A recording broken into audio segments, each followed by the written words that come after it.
to me that I read a lot of unsettling books, and yet I've never talked about the ones that made me feel the most unsettled. So here are 4 recommendations in that genre. The first book that I would recommend is The Discomfort of Evening. I don't think I expected it to be as disturbing and as shocking as it was. It's about this young girl growing up on a Dutch dairy farm. Her brother unexpectedly passes away, and so it's her dealing with her own grief and then also witnessing her parents' grief. The last page of this book completely wrecked me. I just kind of shut the book and was like, anyway. Something a bit more accessible and maybe leaning more towards dystopia, survival, thriller-esque, I would definitely recommend Leave the World Behind. It's about a family who goes out to Long Island on vacation to, quote, leave the world behind, and while they're on vacation, the original owners of the house come back and they're like, hey, the world is ending, can we come home?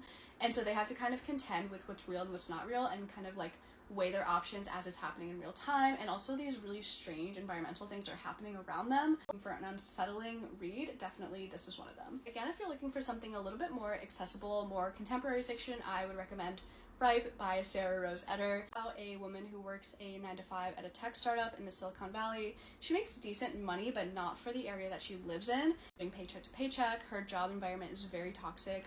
Her boyfriend and her friends are very toxic, and on top of that, her parents are kind of not supportive. If you're looking for something a little bit more unconventional, experimental, I would totally recommend Happy. This book is told from the perspective of Happy, who is a teenager growing up in rural India.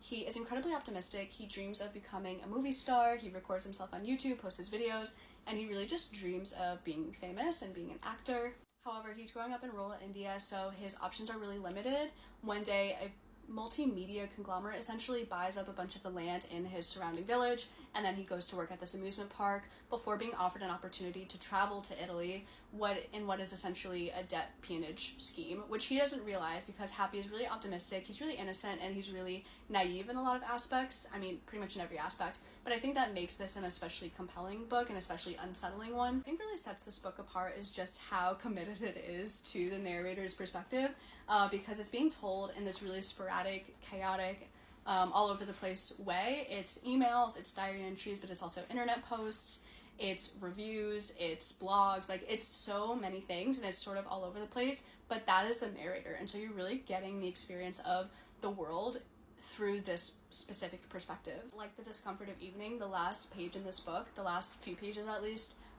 really completely shattered me. I was not okay. Just as a recap, here are the 4 unsettling books that I talked about. If you have any unsettling book recommendations that you want to add to this list, feel free to leave them in the comments.